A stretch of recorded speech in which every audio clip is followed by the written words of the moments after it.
जी। आज बाबा साहब भीमराव अम्बेडकर की जयंती है।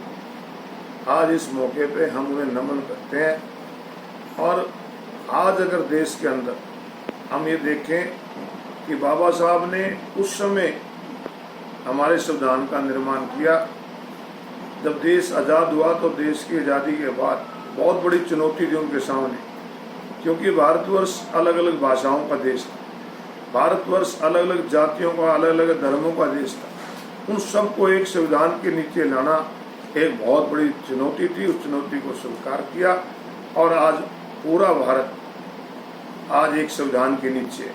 आज हम बाबा साहब को इसलिए भी नमन करते हैं कि आज अगर हमें वोट का अधिकार मिला तो केवल और केवल आम आदमी को जो वोट का अधिकार मिला हमारे संविधान में बाबा साहब ने दिया।